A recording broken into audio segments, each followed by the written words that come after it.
Ang sitwasyon, RH9, Tina Nolasco, Kamintina! Katunying Jerry, naggayap nga ang isang TNVS SUV na Hyundai Stargazer dito sa northbound lane ng MacArthur Bridge malapit sa Piatti University College sa Maynila.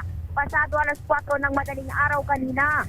Sa panayam ng DZRH kay Denver Corpus, may-ari at driver ng naturang sasakyan, may sakay siyang isang pasahero at patungo na sana sa Rizal Avenue nang biglang may naamoy siyang usok, dahilan para sila tumigil. Ilang sandali pa ay sumiklap na ang apoy sa bahagi ng makina, kaya agad silang lumabas ng sasakyan. Kapwa ligtas naman ang driver at ang kanyang pasahero at walang naitalang nasugatan sa insidente. Mabilis ding rumispende ang Bureau of Fire Protection, katuwang ang Quiapo Fire Volunteer Brigade, at tuluyang naapula ang sunog bandang alas 5 ng madaling araw.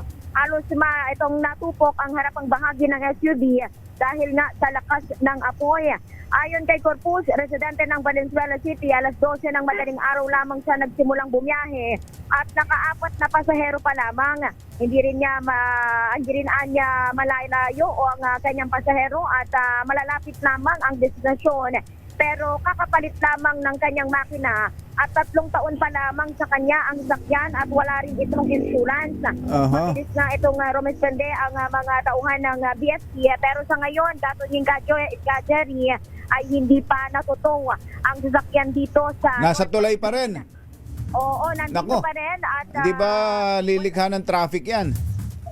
wala pa sa ngayon dahil pabugso-bugso ang ulan din at kaunti ang pumapasadang mga sasakyan. Pero sa ngayon, nandito pa si Kuyang Denver. Kuyang Denver, mga anong oras po kaya ito matutuw, itong sasakyan ninyo? Wala po. Wala, tatawag pa po kami ng record.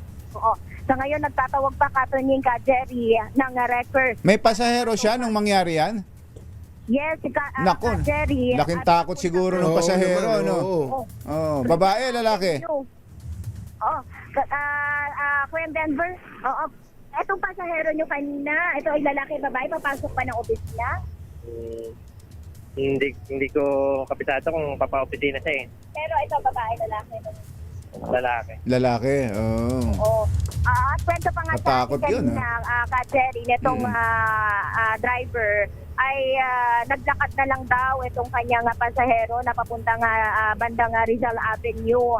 At hindi niya naasikaso dahil nga natarantara na siya dito, dahil napakalakas. Hindi naman niya pinaghihinalaan yung pasahero na siya may gawa.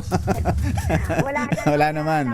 Ganyan si Kuya Denver. Pero etong makina na kanyang kakapalit pa lamang daw. Nagpalit ng makina. Overheat. Oo, malapit lang daw yung kanyang biyahe dito lang around Manila lamang. At alas 12 nga lamang ng madaling araw siya bumiyahe at alas 4 nangyari itong incident. Ano ba yung makina yung pinalit niya? 3K? Oo. Yun yung mga uso dati eh. 3K, 4K. Denver, anong klase ng makina yung pinalit mo dito sa sakyan? Wala akong pinapalta na makin. Oh, yung yung makina? Pagbukas ko nung hood, sumiliar na yung battery. Battery ninyo. Oo.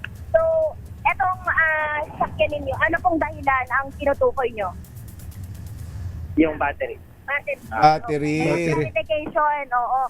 Ito palang battery, Jerry Katunying, yung mismong tinutukoy niyang dahilan na posibleng ang nag-cause nitong pagbiyap ng kanyang sasakyan na pinapasabda nga bilang isang Grab driver. Okay. Yan ang update mula dito sa MacArthur Bridge. Ito si RH9, Tina Nolasco para sa DZRH. Una sa Pilipinas, una sa Pilipino. Thank you, Tina.